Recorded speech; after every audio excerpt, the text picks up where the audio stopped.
It was strong. It was fast. It was scary. It was dangerous. It was a 50-meter long snake. Titanoboa.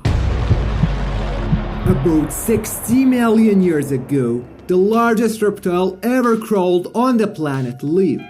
The biggest reptile. So big. Very, very big. The monster was named Titanoboa. This terrible reptile turned other reptiles into steaks when he was hungry and ate it.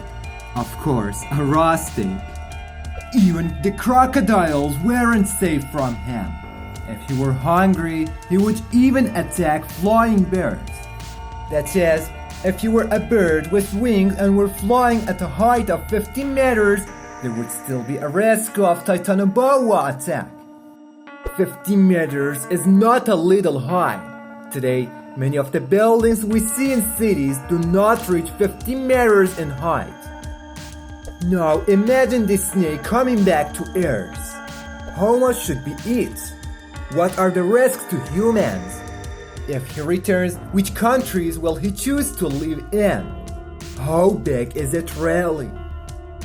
Come with me to get the answers to all these questions at the end.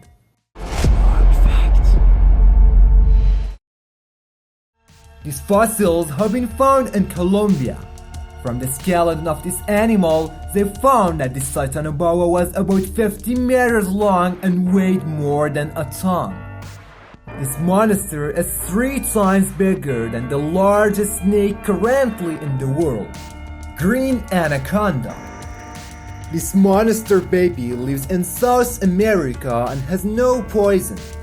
The snakes circle around their prey and crush it, so they don't need to throw poison or bite. They just have to circle around the bait and then their lunch is ready, swallowing the bait whole. Now back to our creepy friend, Titanoboa. This monster was about a meter wide. Imagine if he were on the ground right now and wanted to pass in front of you. It would be like a train passing in front of you. But scientists still can't be 100% sure if the beast lived on the land or in the water. Of course, they found that Titanoboa didn't move away from the water, and if it came to the land, it would return to the water. Scientists believe his high weight and friction with the ground made it difficult to move on land. That's why it was easier in the water. For example, a blue whale gets stuck underground when it comes near the shore and can't even make the slightest movement, but swims in the water like a floating fish. If the Titanoboa returns to Earth, be very careful with the water. If you are in the jungle of Colombia, don't worry because Titanoboa cannot climb trees, because it goes above every tree it will break. Scientists believe Titanoboa is from the family of Buida. Buida snakes are snakes that do not have venom, like anaconda. Now comes a question. These snakes, because they're not venomous, so they don't pose any danger either? The answer to this question is no. Also, the snakes is not venomous. Its jaws are among the most powerful jaws in the world. Titanoboa makes good use of its teeth.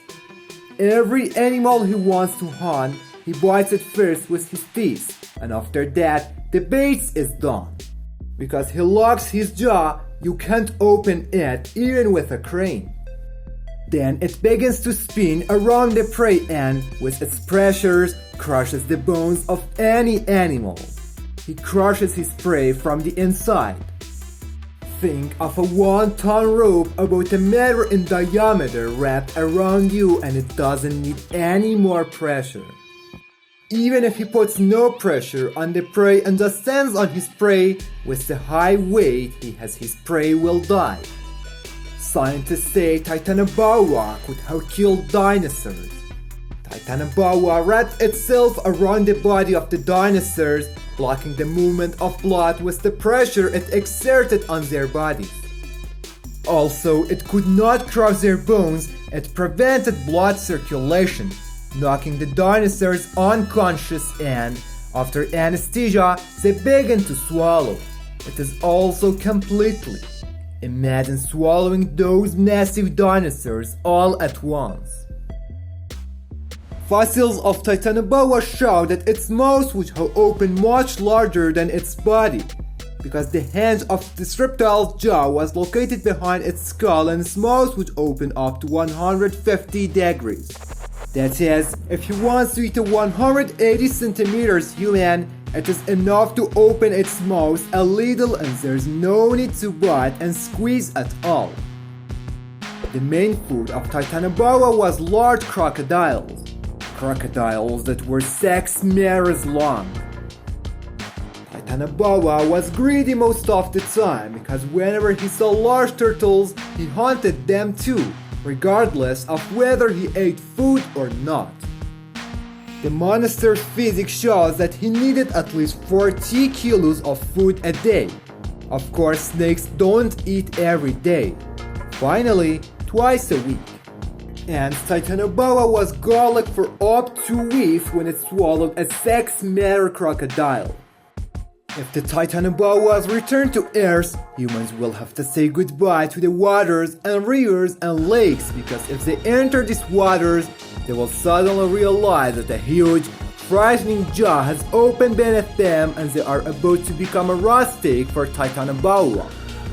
Of course, one of the characteristics of Titanoboa is that it doesn't like dry and desert climates and prefers a tropical climate. That's why his fossil was found in Colombia. For example, Florida in the United States could be a good habitat for this monster because there's a lot of crocodile in this area, it's hot and it rains a lot. Can't stand be cold. Loves to be in warm, swampy places. Commonly seen at Florida golf courses, crocodiles. There have been times when a couple of people have been playing golf when suddenly a crocodile of women's steps comes towards them. There's a lot of swamps in those areas as well, and if Titanoboa comes back, golfers will see another beast too. Imagine playing a game when you see an elongated, thick creature passing through the middle of the earth. You must be lucky to have already eaten a crocodile and its stomach is full, if it comes to you and your playmates. Now, if we count from the environmental aspect, the return of Titanoboa is not very compatible with today's environment of the Earth. Because if it comes, it will destroy many animals on Earth. It preys on cats, deer, raccoons, and deer and many cause negative change in the ecosystem. So we wish the craving didn't come back down to Earth. Today, also, Titanoboa doesn't exist. Be very careful when traveling to the tropics. For example, in 2018, an Indonesian woman was swallowed by a python snake. Indonesia is also a tropical country and its many giant snakes live there, but not as many as Titanoboa. There have been many rumors about these giant snakes, but none of them have been proven. Some locals say Titanoboa still exists and live in deep water, but those claims don't fit with science and logic and haven't been proven either. What do you think? Do monsters like Titanoboa live on Earth?